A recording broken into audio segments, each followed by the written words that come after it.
everybody, welcome to Will and Drew's Gaming Retrospective. This is episode 133 for the week of July 18th, 2021. I almost added a day. We were recording on the 19th. I almost said it was the 20th for some reason. One day we'll get this right. Yeah, I'm Drew. That's Will. What's going on, dude? Hey, man, I'm surviving, like I said before. You are surviving. Hanging by a thread. I feel like this week is one of those weeks where that's really all either one of us can ask for. You know? Yeah, we were saying before we hit record that, it's summertime. And it's been Right. a weird summer at that, especially in Connecticut for anybody that lives here. It's just been constant thunderstorms, rainstorms, and it's been such a gray, humid, wet summer. So it hasn't been that fun. No. I had like all these wonderful projects that I wanted to do outside on our week off, a couple weeks ago, and it rained every single day. Every day. So like I was going to build a fire pit. Didn't happen. And then when it's sunny out and like it's dry, it's also humid. So like who the hell wants to build a fire pit in that? I don't know, man. It's and on top of that, there's just been a lot going on, Yes. as we were saying, just like functions, people want to get together, plans. It's just been kind of a strange, busy summer in a lot of Yep. ways. Well, this week I did a shift swap with somebody. Somebody at work needed a day off, so they swapped my Saturday for Thursday. So I had Saturday off, which was nice. It was unexpected, but I'm working. So I worked yesterday, today. I'm working tomorrow. I'm technically off on Wednesday, but I'm going to be working sound. So it's not really a day off. And then Thursday I'm working. Friday I picked up overtime. Saturday, Sunday, Monday, Tuesday I'm working again. Ooh. Woof. I don't even know what to say. I think that's great, Yeah. but it has some cons to it too, Yeah. Well, we're trying to get my car paid off early. I had a realization that I had 108,000 miles on it and it still owed $3,000. So, we're putting the pedal to the metal on that one, Will. That's not much though, man. No, it's not. We actually put a pretty sizable dent in it earlier this month, so we only got about 2,500 or so to go. I mean, most folks they owe rather thousands on their vehicle. So, Yeah. I mean, you're in good shape there. It was a 6-year loan, which is uncommon, but at the time, the lower price point was a necessity for me for the monthly payments. Now, Sure. now there's a little more wiggle room. I'm working full time again, and so now it's just time to get rid of it. Just not the car. I love the car. Get rid of the payments. Yeah. Oh, yeah. So, all right. Well, before we dive into things too far, first of all, shout out to everybody that's in our Twitch room, twitch.tv/WDGR podcast. Thanks to Killer Sirach and Psychoro for joining us tonight. Really appreciate it. And anybody else that's in there that I missed, I apologize. Check us out on the web at www.wdgrpodcast.com. It's wdgrpodcast.com. Of course, you can find us on social at WDGR Podcast. That's on Facebook, Twitter, and Instagram. Will, how can somebody find you? SoundCloud.com/Will_gear. And you can find me at Scionstorm. Your lower third didn't work. Give me a second. I think I broke it. Huh. Oh, no. Oh, no. No. Oh, there it goes. All right. Cue it. I don't know what happened. I genuinely don't know. Something's not right. Anyway, It's not important. Yeah, people know where to find me. Yeah. The thing is, they don't know where to find me because my lower third won't show. Anyway, so let's see here. What's been going on with you, man? You've been playing anything lately? Yeah, I've still been plugging away with Demon Souls. Tom and I have reignited our Sunday morning sessions, and those have been a lot of fun. We've had plenty of laughs as usual, and a lot of Tom and Will moments, as we like to kind of coin them. And we've been progressing quite well. And it's been a lot of fun, man. I mean, that game is just extraordinary. What they did with this remake still impresses me. And the more time I spend with it, the more I realize that this is a very, very special remake. Not just a PS5 game, but just a remake as a whole. And the attention to detail compared to what we saw in the 2009 version of Demon Souls on PS3 compared to what we have now. I mean, it's just night and day. This is a different experience altogether. And in a lot of ways, it's almost like a different game. So, what about this in particular sets it apart from the original? Because, like, I from somebody that's never played Demon Souls, like, how would you define the difference between the two? Sure. I mean, I think Demon Souls obviously started it all.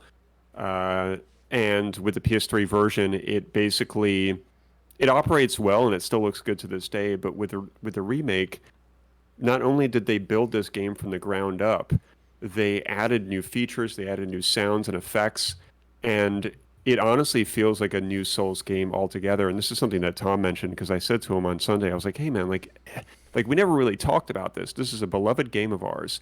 How do you feel about this remake as a whole?" And he's like, "Dude, I feel like it's a new Souls game." Mm. And it was just kind of a blanketed statement, but when I thought about it, I was like, you're right. This is way more than just a remaster or remake. It's just a whole different experience. And there's so much that's familiar, but there's also so much that is just totally enhanced. Like the music in the Nexus, which is your main hub, is completely different. It's not Hmm. even the same. Like there are some cues that are similar, but there's so much that they just completely redid, and I'm becoming more familiar with that as I continue with the playthrough with Tom, as well as my new solo playthrough that I started out of just sheer desire to be able to experience this game on my own. Because when Mm. you're playing with somebody, you don't have the time to stop and stare. And Right. that's something that I like to do. And with this game, you want to be able to soak it in on your own watch and not somebody else's. And when I play with Tom, he runs all over the place. So it doesn't give me a chance to stop and, make sure that every stone is unturned. So last week when you were talking about this, you had mentioned that you were exploring a different character class. Have you continued doing that? Yes, very much so. So I'm still a mage. We're still melting dudes with magic.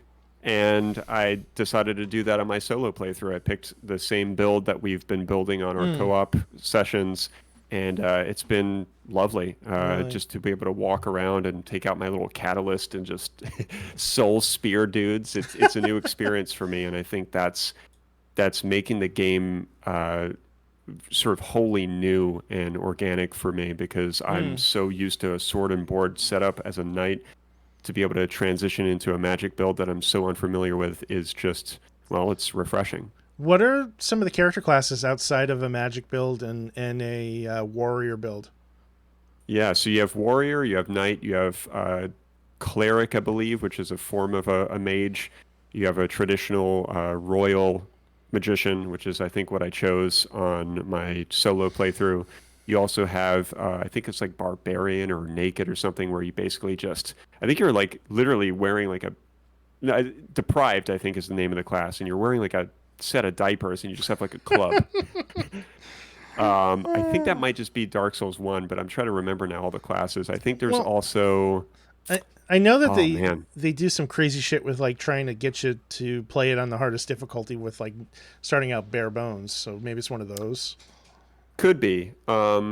But yeah, that's all I can think of at the moment. I know there's more, but for the most part, it doesn't really matter because you can reallocate your stats, really whenever you gain souls in the game. So if I Mm. chose a knight or if I chose a mage, I can revert to a different class once I gather souls and I can start investing them into new categories. It's fascinating. Yeah, I know like absolutely nothing about Demon Souls. I've sampled Dark Souls. Hmm. One I don't I think it was the first one. I have it Games with Gold on the Xbox. So yeah, I don't know, man. It's just it's fascinating to me and terrifying at the same time, and something I want absolutely no part of. But I'm glad it brings you such joy. Yeah, my history is unique because at the time I was playing Skyrim and that's when Dark Souls 1 came out. I believe it was also 2011. And I think that's when I started my journey with Demon Souls, as I started with that first, and it was a friend of a friend that Mm. basically egged me on to try it, and I did. And the game was just really cheap at the time because it was out for a while.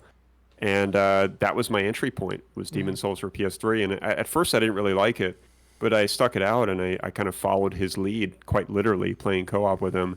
And I just fell in love with the atmosphere of that game because it's a very dark, brooding, atmospheric game full of fog and can't see shit, and it's just very kind of Right. ethereal. And I was really drawn into that sort of universe. And once I was sold on that, I had to go to Dark Souls, and the rest is history. And I just Mm, fell in love with the series.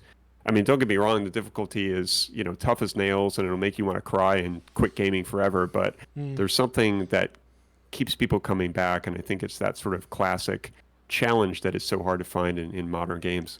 In the Twitch chat, Saikoro brings up a very good point. All the things that you ended up loving are usually initially hated by players. Do you feel that to be Mm. true? I would say so. I mean, I think most people know that I'm kind of a unique gamer in the sense that I'm very drawn into visual appearance of games and atmosphere and art style and things that some people just kind of glaze over, and to them it's more about gameplay. And don't get me wrong, it's definitely about gameplay, but I like to be immersed in a game's universe. And I think with Demon Souls, I fell in love with this sort of ethereal, medieval kind of atmosphere that you're presented with, and I just liked it. It's kind of like a different world, very sort of similar to Skyrim, but darker. Because Skyrim could be dark, but it's more of a brighter experience, and you Mm, feel like a real hero. And in Demon Souls, you feel like a lost soul, no pun intended. That is, you know, you're this sort of like soul depraved hero that's trying to save the world from demons, and it's mm, just a much darker storyline. mm. And I guess I was just drawn into that, man. I think a lot of that's just based on my history with books, like scary stories to tell in the dark, and just kind of those sort of darker aspects of my childhood. Kind Mm. of brought me into liking this sort of concept. Right. Very cool, man. I'm glad that you're kind of finding new ways to rediscover the game. Yeah. Well, I felt like, this solo playthrough was the right thing to do. I didn't initially want to do it because it's a lot to handle when I'm already trying to get to other games and play this every Sunday. And remembering what to do is kind of a challenge because every time we load it up on Sunday, we're trying to figure out like what Archstone we have to go to next and what world that we're on, whether it's mine or Tom's. Right. And with the solo playthrough, I was able to just take my time in discovering things like performance mode Mm-hmm. versus cinematic mode, which is two different modes that you can turn on or off on the PS5 version of this game. Well, it is the only version of the game. But anyway, Mm. a lot of these PS5 games, they're introducing different modes that you could turn on or off for higher fidelity experiences. And with performance mode, it's quite literally a better performance mode. When I turned on cinematic mode, I felt like it just didn't run that well. And it's probably because I didn't have a 4K TV, because it just felt like it was very, I don't know. Like it looked more real, but it was like a little bit laggy. And I read online that it's more for folks that want to take advantage of photo mode. Mm-hmm. So I didn't really dabble with it too much. I just kind of ran around. I was like, this doesn't seem like it's running well, so I turned it off. Yeah. And then I also experienced the game on a headset, of course, as well as on the soundbar. And both experiences are pretty spectacular. Like I actually had my headset die on Sunday. Okay. I think it was on Sunday, and all of a sudden, of course, the sound bar kicked on, and it was like a goddamn movie theater in the house. I was like, "Holy shit!" And this is not the first time this has happened. This happened once when I was playing Warzone, Call Mm-hmm. of Duty Warzone, and I remember Lauren came out of the bedroom. She was like, "Oh my word!" Because it was like literally like IMAX Dark Knight Rises plane scene, like loud. And I was like, Wow. Jesus Christ. And that's what happens because my headset dies. It's a Bluetooth headset, so the dongle turns off that's plugged in, and then all of a sudden the soundbar just kicks on, and it was already at a loud volume. So that happened with Demon Souls, and Yeah. my God, man, it's just a loud game. That's crazy. That's absolutely wild. So the headset that you're using, like, does that have like a internal battery that you need to charge? Like, what the hell is going on with that? Yeah, so I'm running a Turtle Beach Stealth 600 Okay. first gen, which is an excellent headset. Runs off of a little USB dongle that you plug into the PS4 or PS5 via USB, Mm-hmm. and I guess it's kind of Bluetooth or whatever. And yeah, it runs off of an internal battery, and that battery lasts for X hours, and then after it's dead, you got to charge it. So Do you get any I kept warnings? you do, but the cable that I have is about this long, Uh, so. when I told Tom that my headset was going to die, and he's like, "Just plug it in." I'm like, "No, dude, you don't understand. The cable is like literally a foot long, Mm, and I'm sitting on the couch, which is probably like 10 feet away from the PS5. yeah. So I had to actually communicate to him through the controller, which is something that I've not really done very often. And it's really weird because you have to play with the controller like this. So I'll be like, I'm over here now. Wait. So like hold on. The controller has like a motion sensor in there that like translates to your character. Is that what's happening?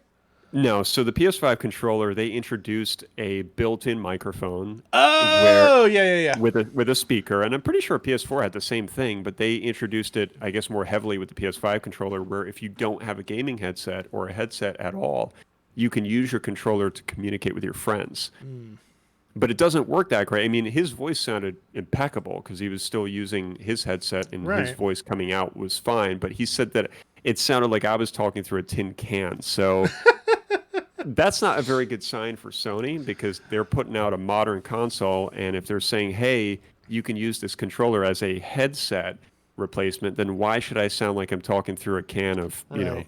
And like an empty can of beans here? they made a big deal out of that being a microphone too. I don't think the PS4 has the microphone built in. I'm pretty sure it's just a speaker, because they were making a big deal about this controller having a microphone in it, Yeah. and sounds like they dropped the ball. Well, I'd like to look into, first of all, yes, sadly, yes. And two, I'd like to look into the microphone on the PS4 because when I owned that thing, when we were living at the previous residence, sometimes I'd load up YouTube on the PS4 and it would say something like this into your controller. And I was like, huh, I didn't know the PS4 had a mic on it. And I never tried it, but I used to get that message all the time. I think that might have just been YouTube trying to like. I have a feeling that was just a carryover from a different version of YouTube for a different platform, Mm, because YouTube is heavily integrated with Google Assistant, which is a lot of voice activation and things of that nature. So like I have Android TV, I could take my remote for my Android TV, press and hold a microphone button, and give instructions, and YouTube will react to those instructions. So I could be like, search for Will and Drew's gaming retrospective, and it will find absolutely nothing. But the idea is, about it does work. I mean, it actually does a pretty decent job. All jokes aside, but they also have a habit of using the same app for multiple iterations. So it wouldn't surprise me in the slightest if the PS4 version of YouTube is identical to the Android version of YouTube. You know, mm. Yeah, I was reading online here that it definitely does not have a mic, but I guess if you plug a basic headset that might have mm, a mic on it, I guess you could probably give it voice commands. that makes sense. Yeah.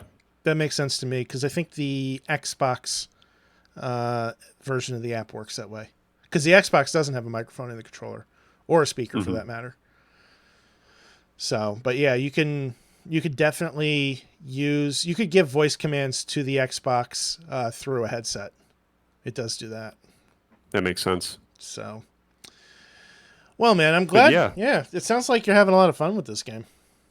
yeah, I think overall, if I would suggest any advice to anybody, if you are a fan of the PS3 version and you go into the remake and you're going straight into a co-op experience, don't or be prepared that you're not going to experience the remake properly by doing so, Mm, because most co-op experiences don't allow you to, like I say, turn every stone, to be able to just stand there and soak things in and stare and just understand all of the differences. I mean, you'll get some of it, but it's better to play alone with a headset in a quiet room and just mm, let it all come in and take your time with what you're doing, and you'll experience like, oh my God, so many details and so many different effects with dragons and fire, and it's uh it's got to be the best remake I've ever seen, and it definitely trumps, I would say, arguably Final Fantasy VII remake, do you think which says a lot because that's a great experience. do you think that perhaps your previous experience with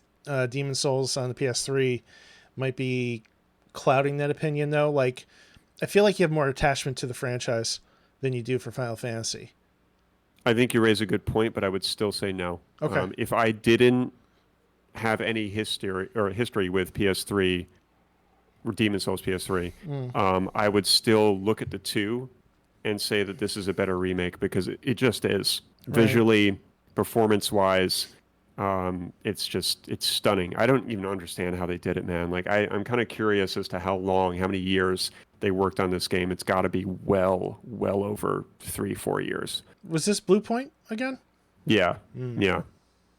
They just released a documentary. I don't know if it was Blue Point, but Zach, who we had on the show, he sent me a link to a YouTube documentary of how they created this whole thing, and I'm still in the middle of watching it. It's quite long, Mm. but it's been pretty interesting. And I want to say that they've been working on this for a long time. I forget what they actually said, but it sounded like it was many, many years. Really? I don't want to say anything because I don't want anybody quoting me, but I'm pretty sure it's longer than I originally thought, Yeah. which doesn't surprise me. Mm. I wonder if they started building it for the PS4 hardware originally and then just pivoted to the PS5, or if they had their hands on some prototype stuff, in advance. Because I mean, I who, think who so. who really knows how far in advance these systems are being developed? Like between Mm-hmm. when they're announced and whatnot. So Mm-hmm. Absolutely. So hmm. yeah, that's Demon Souls, man. Having fun with it. Might play Nice, tonight. Who knows? nice. I like it. I like it. That's awesome, man. Um, I haven't really had too much time to play. I did a little bit more Planet Alpha. Um, Mm-hmm. I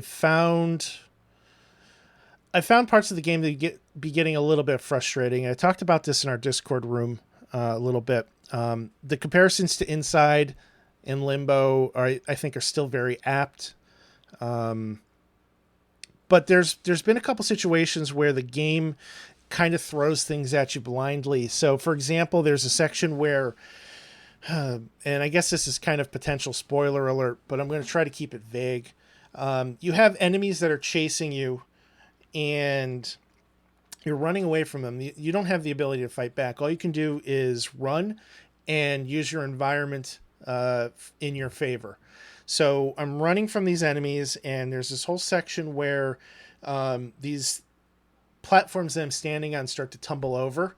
And naturally, when they tumble over, they start to create like a slide surface, right? So your character, he's running, he's jumping, then he ends up sliding down. You make this jump onto this next platform, and on that next platform is a creature that I have never encountered. It's essentially a wasp. And I guess I just jumped into the wasp's nest because there's a bunch of eggs on the ground. He stings the shit out of me, and I'm dead. And it all happens like that. Now, the checkpoints in this game are extremely forgiving, so it brought me back to pretty much the same spot where I'm running away from the robot. I'll give you like a second or two to breathe. You're running away. I start doing that whole path again, and like I know the wasp is there. Can't do anything about it. Boom, stung, dead. And it was just kind of getting frustrating. And, this isn't the type of game where there's usually more than one way to solve a puzzle. So, Yeah. maybe there is something that I'm missing, but it's hard to tell when everything that you're coming away from is literally collapsing behind you. Mm. So I kind of ended up just like throwing my hands up in the air and just walking away from it for a day, and I just haven't had a chance to circle back to it yet. But the game is fun overall. I'm looking forward to getting past that part. There's a lot of, I think, unique takes on this sort of genre. You do have the ability to kind of fast forward and rewind time, which I sort of hinted at last week when I was talking about this. And you're not just like rewinding time, you're basically changing the planet from a day cycle to a night cycle. So there's certain flora or fauna that are active at day or at night, and you could use that to your advantage. So, for example, maybe I'm encountering some enemies and I need to hide behind brush, but the brush wilts at night, so I have to make it daytime again. So you hide in the corner, you do your thing, and all of a sudden the sun rises, and now you can kind of sneak through all that brush again that's now all magically awake. Or there's another situation where I'm dealing with some enemies, and I'm using that rewind power to move like this rock structure back and forth. And if you time it right, it'll actually like decapitate that enemy, or cause damage to it, and essentially kill it for you. because you don't have Mm-hmm. the ability to do so. This thing is gigantic. You know, you're like this little dude, and it's this huge monster, right? So, still got a little ways to go. I don't know how far into the game I am at this point. I'd say, if I had to guess, maybe halfway through, Mm-hmm. which, you know, really isn't saying a lot. It's a fairly short game, but it's enjoyable, if not frustrating at times. I still stand by my original assessment that it is essentially Inside. It is essentially Limbo. There really isn't too much deviation from that, and it's not a bad thing. You know, I think they're wearing the inspiration very much on their sleeves. Gorgeous game. You know, like the colors are still vibrant and everything. But it's kind of failing to be overly unique, I think. Mm. Yeah, I was going to say that imitation is certainly the highest form of flattery. At least some believe that. Mm. And in this case, that could be what's happening. However, I see your point in this game perhaps struggling to be unique. And if it's, I mean, I'm hearing Inside a lot, and I think that's great. But then at the same time, there's so much about the game that could probably be more unique if they didn't go that route. So it's Yeah. an interesting take. I would like to investigate this game more, I think, on my own time. When I'm ready to do a full review on it, I'll pull the gloves off and I'll go spoilers. You know, Yeah. spoilers free on it. And I think I'll be able to elaborate on what sets it apart a little bit more from there. But you know, gameplay wise, it's very very close. You know, and whether that's a good thing or a bad thing depends on how you feel about games like Inside or Limbo. And you know, I was critical of those games, but I did mostly enjoy them. You know, so I'm enjoying my experience with this as well. And I feel like they're just hitting a little too close. You know, I Mm, really feel like there's some opportunity to kind of freshen things up, even if it's just making it so that your character can. I mean, even a double jump would make a difference. You know, something simple like that, but it doesn't exist. strange. So, Who's the developer again? oh shit, I don't remember. Um, Kind of a newer set of devs, I'm Well, guessing. this game actually came out in 2018, ironically. Publisher is Team 17, developer Planet Alpha APS, designers Mm. Tim Borifors.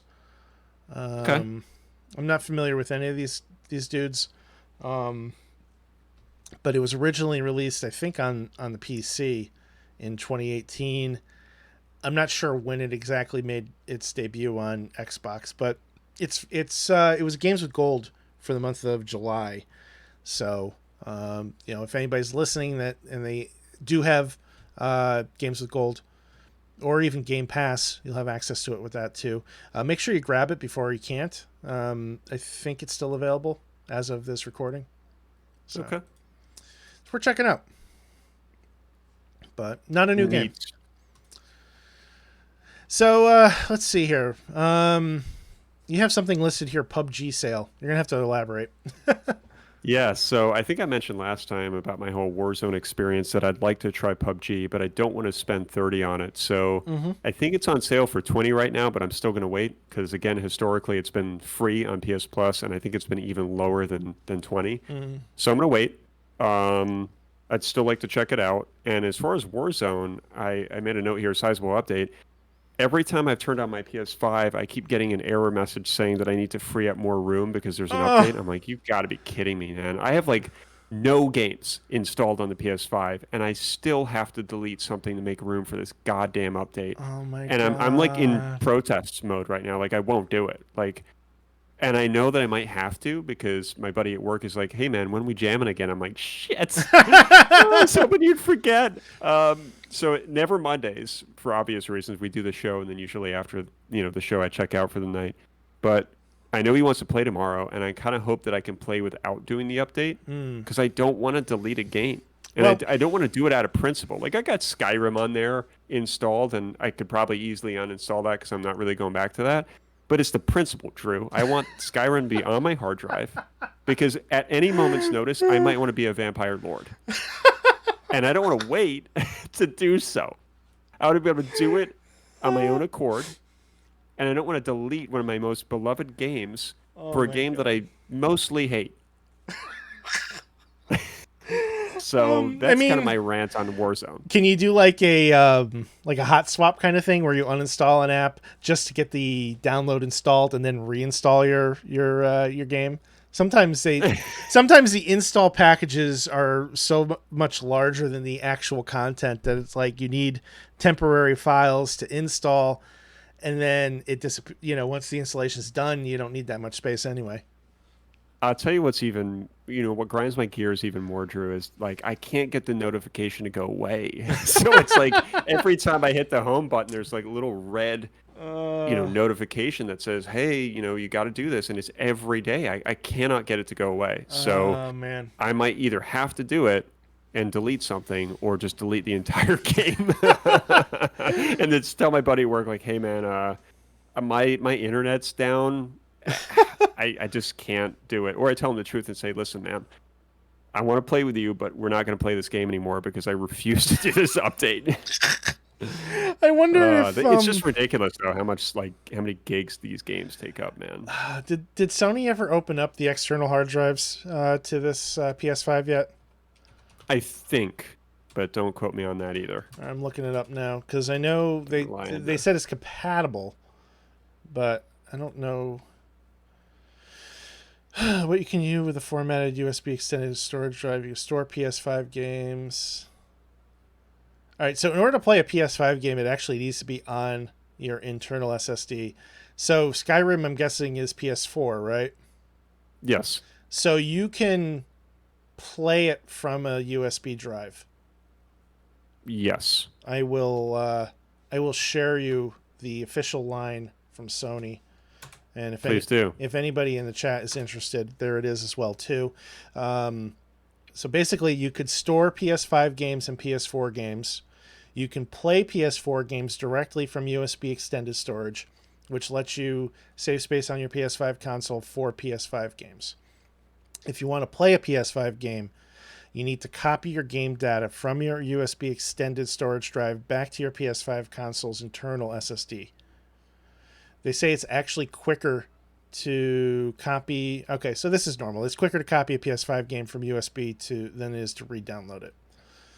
I kind of want to raise a question on this now that this is, I mean, it's technically not one of our topics for this evening, but what are your thoughts on hard drive sizes that come with these consoles? Do you think they're too small, or do you think that more people should be comfortable, like I am, having a small amount of games installed and not having to worry about deleting a game to reinstall another? Because generally speaking, I don't mind operating that way. I'm just being stubborn about Call of Duty right now, but in Right. normal cases, I'm fine having just a select amount of games that I'm playing, that I'm rotating, versus the gamer that says, hey, this hard drive's too small because I want to have 40 games installed at once. Like, Right. what's your take on this? I mean, realistically, I think this is a tough question. I'm glad you asked it. So just to kind of acknowledge what Vic is saying in the chat room, he's saying that it's dumb that you can't just play it off an external HDD, and I said to him that the Series X operates in a similar way. He's saying it's because he wants you to buy your their proprietary hard drives. And there is some truth to that, but I think it's also important to recognize that the hard drives that are in the PS5 and the Xbox are faster than a lot of PC drives. They're faster than a lot of the hard drives that are on the market. So I understand the restriction. I don't necessarily agree with it, but I think it's important to understand that there is a technical separation between what we used to do and what we can do going forward. Saikoro mentions why not just play it off of a disc, and yes, you have a digital PS5, right? Those that have a Series S, that's all digital as well too. I am 100% behind physical media, but we are losing that battle. Sooner or later, physical media will not exist, for better or for worse, and that's a whole nother debate. I've made it clear which side I'm on, but the reality is, sooner or later, these systems aren't going to have a disk drive. Full stop. So You're absolutely right. So that does kind of bring us back to your question. And I mean, think of it this way, right? Like I have a 1 terabyte Xbox Series X. And at the moment, I have a mixture of current games and older games. A lot of the games that I play, because I do a lot of indie gaming, I have the ability to have quite a few games on there. I don't know how many it is right now, but I'd say probably 20-ish if I had to guess, because they all tend to be smaller games. But then I look at a game like MLB The Show, which is a AAA title, and it's probably taken up a quarter of my hard drive. you know, I haven't looked at the stats on it, but I know it's a big ass game, right? It's going to be Sure. taking up a huge chunk. Hitman, another prime example, takes up a huge chunk of space. And then I have like Narita Boy and Dungeon of the Endless and Planet Alpha, and these games are like barely 2 gigs. So it's Mhm. it's kind of a weird dichotomy between these two things. I will say that by having limitations on how much space I have, it does force me to make choices to what's currently installed on my system. So if I decide that I want to play a different game, I'm going to have to uninstall something.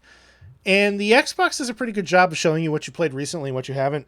I think the PS5 does as well too. At least the PS4 did. Kind of had everything lined up in an order where the games that you haven't played recently are kind of down the right side. The Xbox kind of puts them down at the bottom of a list. So Mhm. it's easy to see at a glance what you haven't played in a while. The Xbox takes it to the next level and actually tells you, hey, you haven't touched this in more than 30 days. And if you go in, there's a spot in the OS where you can free up space, and it'll specifically highlight certain games that either have large DLC, maybe you haven't played them in months, whatever the case is. It tries to make it easy for you to quickly discern where you can kind of trim the fat. Mhm. So that said, I mean, downloading these AAA titles is a bitch. I would say I don't feel a need to have everything. I personally don't feel a need to have everything downloaded to the hard drive. Thankfully, Comcast hasn't imposed a data cap in my region yet. So if I need to download something, I could just download it. They've been trying to impose data caps. Yeah. They've been unsuccessful in doing so because the Connecticut Attorney General is like, no, fuck you, you're not doing this shit. Oh, good. But they're trying, and they were supposed to implement it like this summer. I don't know. I'm pretty sure that got held off. Once that happens, like this is going to be an issue for me. But until then, I think I'll be okay. I'll just download what I need when I need it. Is it worth noting that MSRP and or cost is a factor here as well? In order to Mm, keep the consoles not being an astronomical price, I think they probably had to weigh those options and they probably said, listen, if we put a 3 terabyte hard drive in here, this yeah, this console is not going to be affordable. right. Well, and that's a good point because hard drive space is pretty cheap nowadays, right? I can buy, and granted, you're sacrificing speed for size, so there's a balance, right? But Yep. I can buy a 14 terabyte external hard drive for $160. That's Mm-hmm. absurd. That is Mm-hmm. so cheap. That's like $12 a terabyte, maybe, not even. Mm-hmm. That's huge. That's huge. It will take me a long. I'd have to download almost my entire library of owned games to fill that. Um, Well, I remember when not to interject, but mm, this is a good point. When I went to Apple some time ago, I remember telling you the story on the show.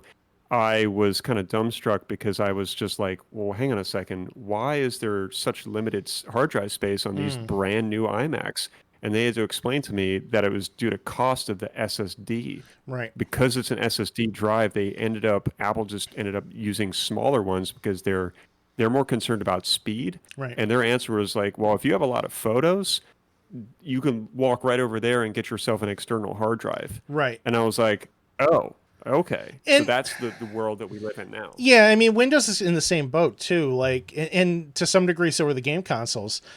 Think of it this way, right? You have thousands of digital photos that you want to save, and you put them on your computer's hard drive. It slows down your computer and it runs the risk of potentially crashing. Or Mm-hmm. you could put them on an external hard drive that I mean, there's still a risk of it crashing on an external. Don't get me wrong. This isn't like foolproof, but it's a drive that you're less likely to use, or it's going to be used less frequently. So it's not spinning up as often. It Mm-hmm. frees up your computer's internal drive to focus on just the programs and the operating system that you're using, right? And now you have a hard drive that you could take with you to your next PC with all of your photos, and it'll work. This is true. You just plug it in. With me, like, I've been tinkering around with computers my whole life. I have hard drives from like 20 years ago that I've ripped out of the previous computer that had some files on it, pulled those files off, put it in the new computer, and saved the drive. And it's kind of a pain in the ass. If I had more externals, I wouldn't have to worry about that as much. So, Yeah, I yeah. mean, I remember at the time I was like, well, this makes sense that this is like a learning lesson for me because I bought this iMac in 2011 Mm-hmm. and I discovered this last year and I was like, holy shit, there's a Yeah. huge gap in time that I was just not focused on hard drives and Yeah. just upgrades and where the sort of state of solid state drives was. And I didn't realize that we're at this point now where they're in a lot of devices like computers, but they're not going to be a massive Right. drive because at this rate, they're kind of expecting you to use externals. So Right. I Right. understand it. I respect it.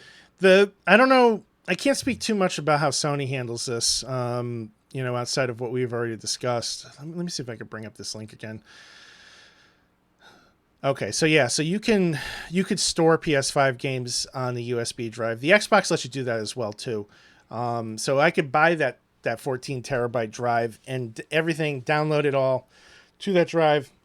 If it's an Xbox One or prior game, I can just run it right off the drive. But if it's a Series S or Series X enhanced game, it does need to be on the local storage.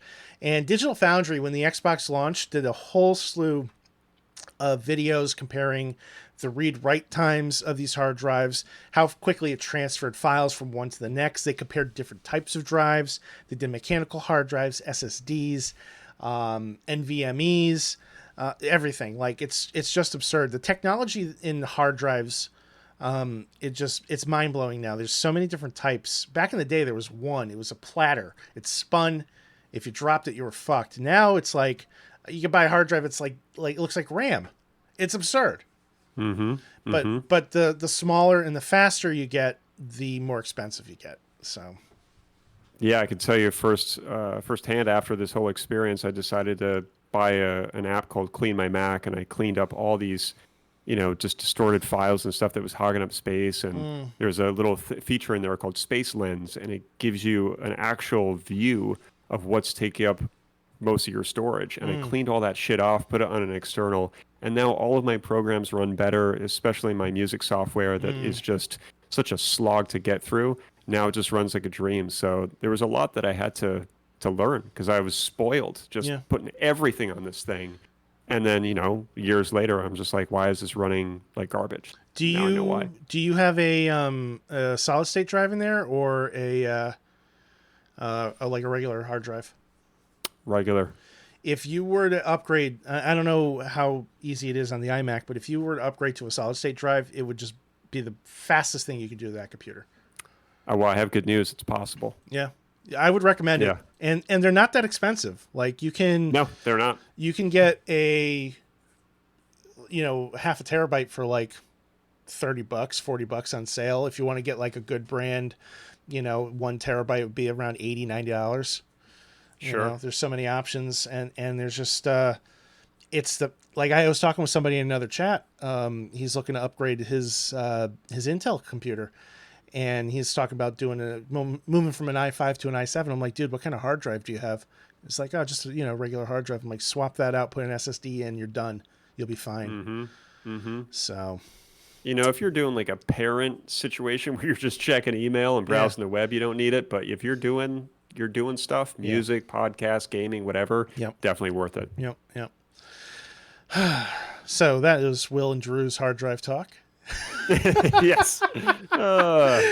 Thanks for sticking with us. Oh goodness. What else we Well, got we, on? we do have some gaming stuff here. Tell Yeah. tell me about the Steam Deck. I'm very interested to hear about this. Yeah, so our Discord room has been lit the fuck up talking about this. And if you guys want to be part of that conversation, swing on by the show notes. There is a link for our Discord room in there. Or if you are in the Twitch chat, just type exclamation point Discord. That'll work too.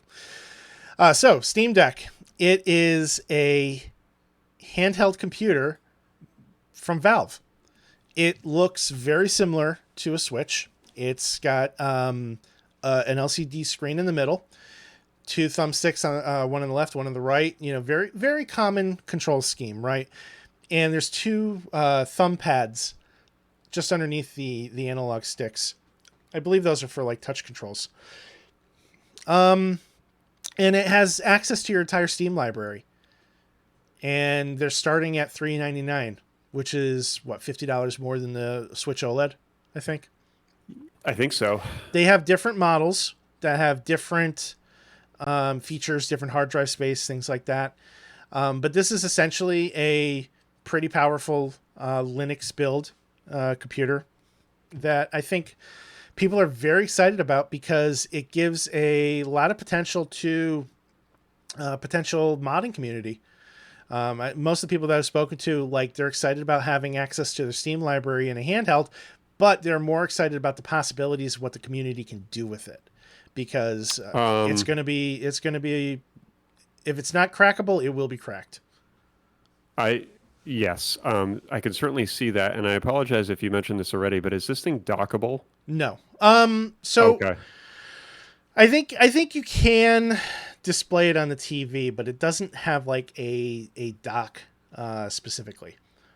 Let's So see you here. can like sort of AirPlay it or whatever. You can Yeah. project it up that way. Let me see if I can find a little bit more information, because it does say that it will play on a TV, but I'm not sure if it's yeah. So I guess you can use it as a PC. They're saying use your deck as a PC because it is one, and they're showing somebody literally with their dock or with their Steam Deck next to them, and they have a mouse and keyboard in front of them, and they're doing whatever.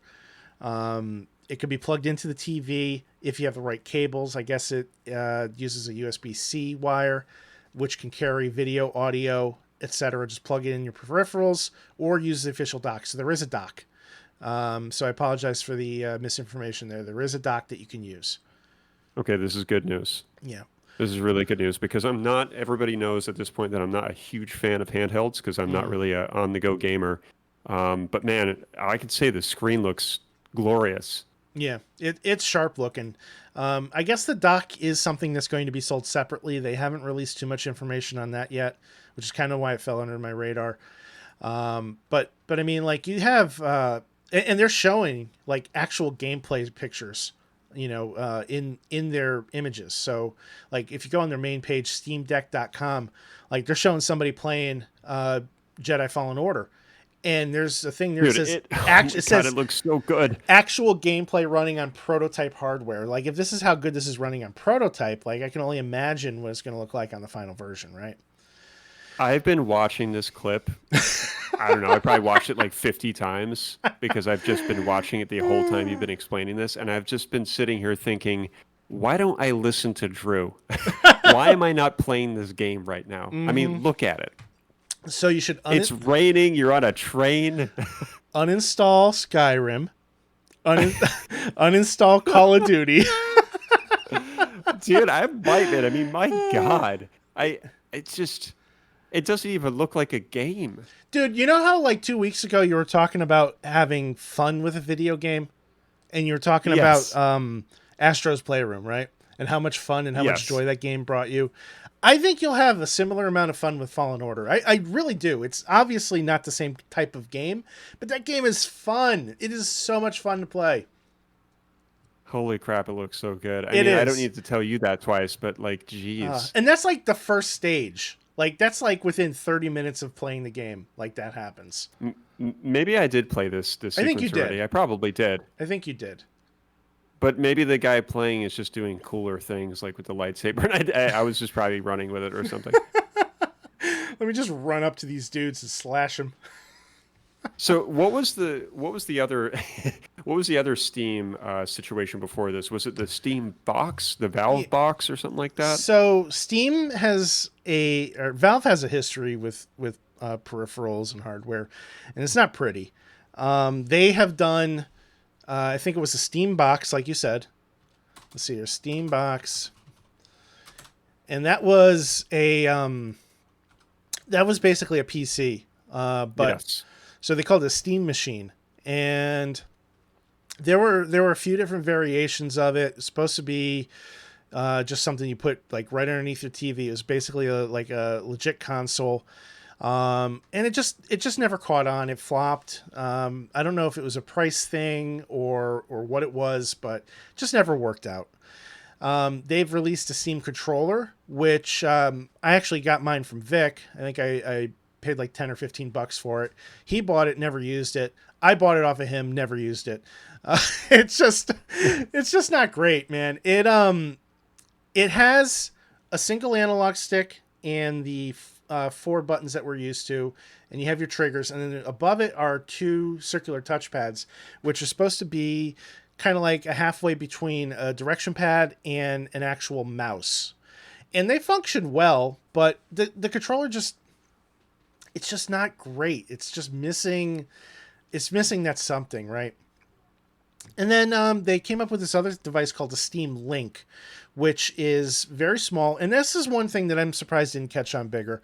But the Steam Link really isn't much bigger than my cell phone. Maybe up to here in height, maybe out to here in width, right? It's got a power cord in the back of it, a USB cord in the back of it, HDMI, and Ethernet, and that's it. And basically, the idea is you link it to your Steam account, you have it on the same network as your main gaming PC, but it's in a different room. It's connected to your television, and you can use any USB controller you like with it, and you can play your games from your Steam library on your big screen. And that surprisingly does work pretty well. Unfortunately, the types of games that I own really don't translate to that big screen well. I do a lot of strategy gaming on the PC, so I need that mouse and keyboard, and it just doesn't go to a controller in a comfortable fashion. So I've hardly ever used it. I was dabbling with the Steam Link when I was trying to get like emulation from my computer onto my TV, and that does work. But the problem that I was encountering with that is a lot of the emulators have combinations of keys, like hotkeys that'll bring up menus. And a lot of those same combinations of keys were also shared with the Steam Link to bring up the Steam Link menus. And the two were just clashing with each other. And I was like trying to exit a game. Every time I tried to exit a game, it would bring up the Steam Link menu and I couldn't get anywhere. It was a very frustrating experience. I'm sure if I just took some time, could have rebound them to something else. But I was just like, this isn't worth it. So I just unplugged it and, didn't use it again. I only paid $5, so whatever. But, case in point. Hmm. So ultimately, who is this thing for? Well, apparently everybody in our Discord, because at least I know Puck's. All right, if memory serves me correctly, Puxor got one. Jimmy, son of a Fitch, got one. Joe got one. I'm trying to think of who else was interested in it. I know quite a few people. Like, if did Scooby? No, Scooby didn't pre-order one. There's a lot of people that were interested in it. And the cool thing is, and I got to give Valve credit for this. I know it wasn't a completely 100% smooth launch, but the way they did it was $5 down, you reserve a spot. Mm-hmm. First come, first serve. So if I go in now and I try to reserve one, I probably could. I might not get it until June of next year, but I've got a reserve down. This is completely contradictory to the Xbox and PlayStation launch. Completely contradictory to the Switch OLED launch. Mm-hmm. And people are still scalping these fucking things. You go on eBay and somebody's like, "Yo, I got one for $5,000." It's like, dude, it's $649. Go fuck yourself. Oh my God. So you're saying it's $5 to reserve it? $5 to reserve, and then you pay the balance when it's due. That's incredible. Yeah. I mean, that's like a classic GameStop pre-order Right. reservation. Right. Classic. I don't think they do 5 anymore. They might. They probably upped it knowing GameStop, but back in the day it was $5. Yeah. That's how I got my 360. The same way that Valve is doing it now in 2021 is how I got my 360. I put down 5 smackaroos, and the Xbox came out in November, and my time wasn't up yet until April, but I got it in April. First come, first serve, right? None of Well, I this, tell you what, none of this man. lottery bullshit. Oh my God, don't even get me started. I think this thing's for me, and I'm going to tell you why. Ooh. My entire life, I have never owned a PC that was capable of doing proper PC gaming, ever. And it's been bothering me since I've been like 16 years old. And the closest I ever got to owning a PC was probably my custom, but even then, back when I had it, it still just didn't run games that well. And with the iMac, same kind of thing. It was a powerhouse when I first got it, but still not powerful enough to run something like Crisis or whatever. Maybe not the greatest example, but I want something. And here's the thing. I will likely never have a PC that's strong enough to PC game because I don't know if I really want to invest the money into a rig again. Right. I'm kind of married to Apple at this point. So I think the best thing for me to do is to get this Steam Deck and be able to play, quote unquote PC games with a Steam console, if you will, and dock it to my TV. And by then I'll hopefully have a 4K TV. And then I can play all of these PC games that I do have on Steam and really any other PC game at my leisure. And maybe not have to worry anymore about this whole idea of having some custom rig Yeah. to be able to play a PC game properly. Yeah. So, yeah, I mean, is that fair, or is this not really quite a PC experience? Well, I don't think it's a full PC experience, but I think it'll scratch the itch for you. At a price point that's not going to be unreasonable. Because like you're looking for a PC for gaming purposes, and this will accomplish that. For everything else, you have no interest in Windows or Linux. So No. like I don't see you as the type of person that's going to download Launchbox and start tinkering with it and be like, oh, I need to organize my. Oh, Drew, I can't hang out this week. I have to alphabetize my ROMs. Like that's something I would say, but I would probably hire you or Damien to do that for me. Here's $5 an hour to get this sorted. we got a question in the stream chat from the best Cushy. What do you think about Steam OS? And that's a great question. I'm somebody that's been learning Linux on the side. I'm bad at it, but I'm really good at Googling issues and finding the answer that way. So for me, like I see something like this as an opportunity to experience Valve's intended experience, and then jump into something like RetroArch and just tinker with it. Let's see here. I'm trying to think of what else. Because like I've messed around with Raspberry Pis, I've messed around with like RetroPie, Raspbian and things like that. So I'm just kind of tinkering. As far as KDE, I'm not familiar with that. So perhaps later on, you can fill me in, and I have a lot to learn about Linux. So, oh yeah, I see. There you go. Yes, he's saying he or she's saying that they're not real Linux, and yeah, I have no idea. I've used Debian, I've used Raspbian. Most of my Linux experience is either because of my media server, or because trying to get a Raspberry Pi to do something it's not supposed to. So, but yeah, I mean, like this kind of does bring up the same question that we had before about storage space, right?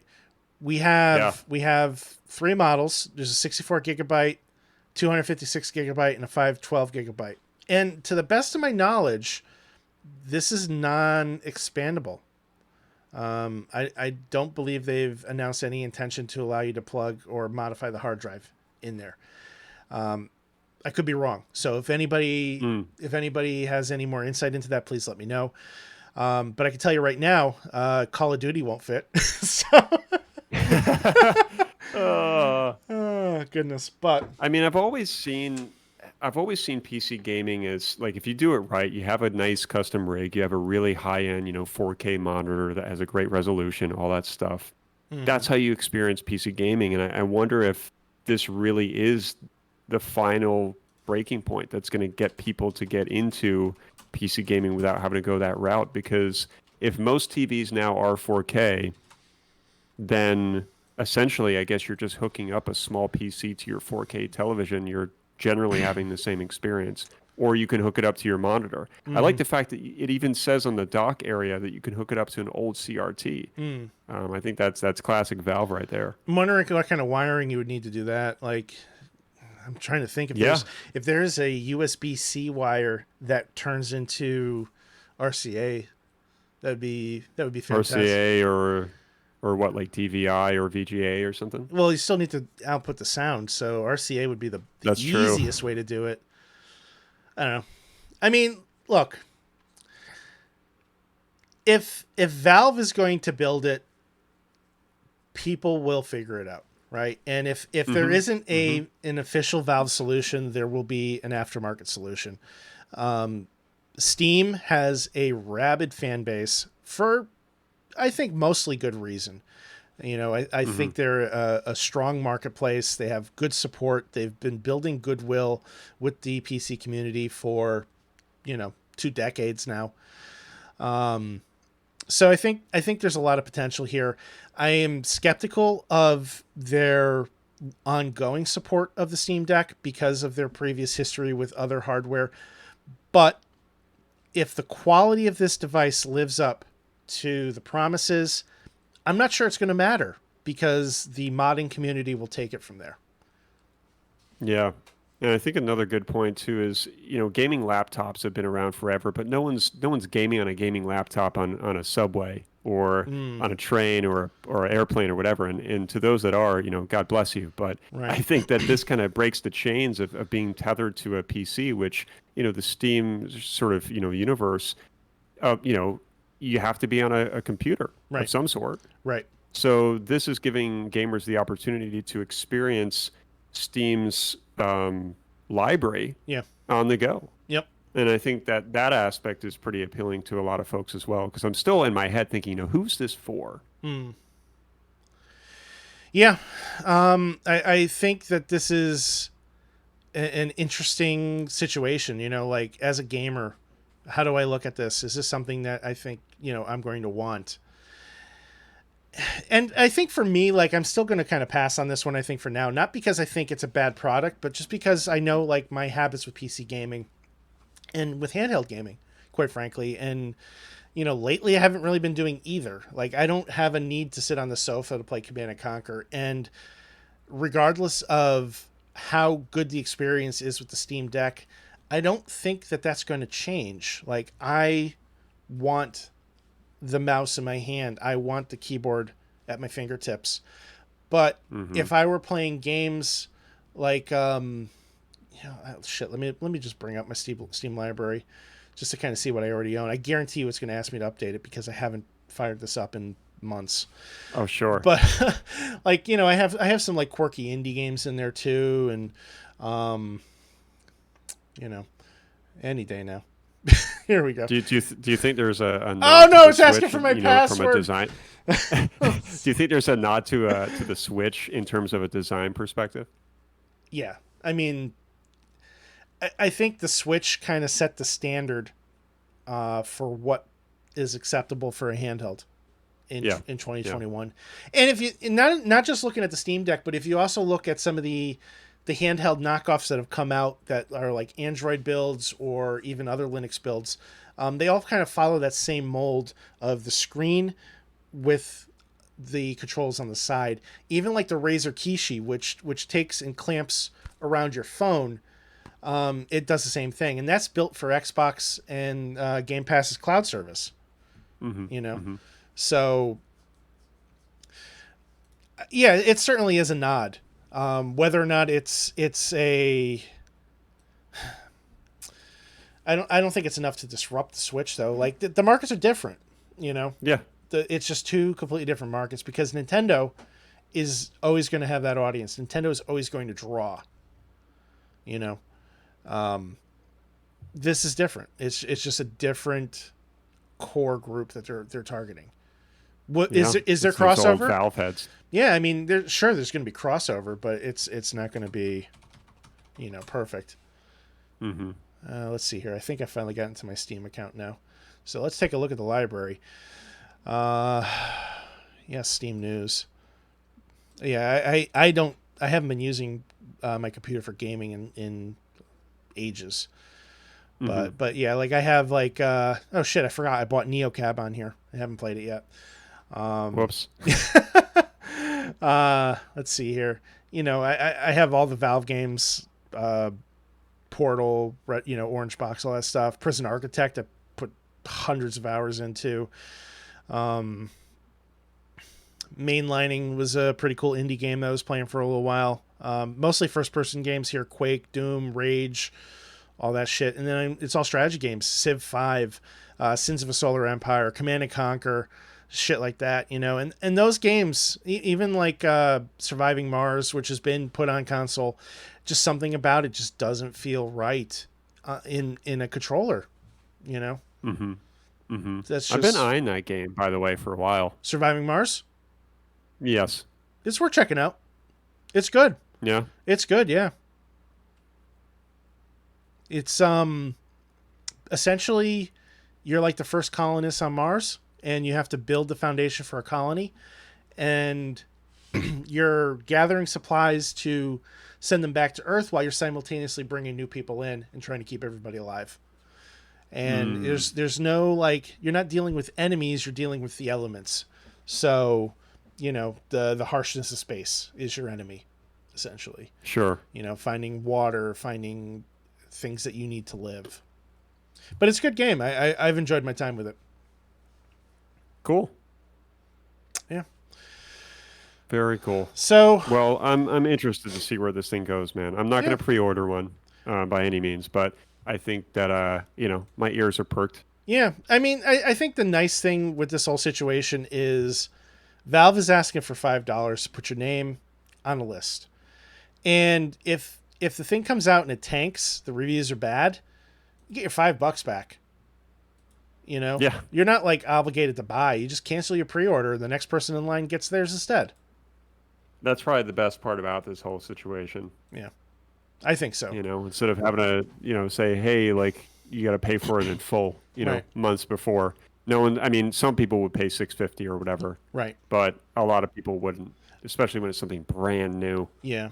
I mean, for me, I think what I'm looking for is solid reviews that are going to dive into things like battery life, comfort level, things of that nature. And then if all those line up and the price drops, I can see myself picking one up because it will be literally the most powerful emulation machine you can buy. That's in a handheld form. There's no doubt. And going back to the fact that you said that people are going to crack it, that's definitely going to happen. Well, I mean, you have RetroArch available already on Steam. So, like I could download and install RetroArch to this and immediately have access to most of the emulation I need. There'll be a couple odds and ends that I won't have access to that way, but most of it is available through RetroArch. And the ones that aren't, I'm pretty sure you could sideload and patch in. So I'm trying to think of which ones that would be. Probably some of the newer ones like the PS3, the PS4 emulators, things like that. But imagine playing the Dreamcast version of X-Men versus Street Fighter, or not X-Men versus Street Fighter, Marvel versus Capcom 2, in your hands. Like, oof, that'd be fun. It'd be fun. Right? It would be fun. Like, hey, Lauren, I'm going to go to bed, but I'm going to, kill Thanos a couple times first. Yeah. Play with some wireless earbuds, just keep it kind of low key. Yeah. Absolutely. I could dig that. So, Very anyway, cool. Yeah, man, it's something worth keeping an eye on. I'm looking forward to seeing what happens with it, and more importantly, I'm deeply curious to see what the reviews are going to be like. I guess Saikuro's says he wants to test Destiny on it, and I saw something recently, I want to say on Reddit, that it's not going to support Destiny at launch, but they are looking to bring Destiny to it, and I don't know what the holdup is. It's not going to support every game initially. I suspect it's a Linux compatibility thing. I don't know if Destiny is available on Steam for Linux. Let's see if I can find that out, because it will say Destiny. So Destiny 2 is free. Yeah, Destiny is Windows only. So That's why.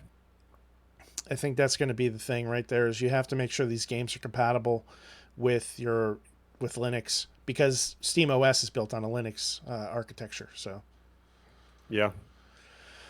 but yeah, man, it's going to be exciting to see where it goes next.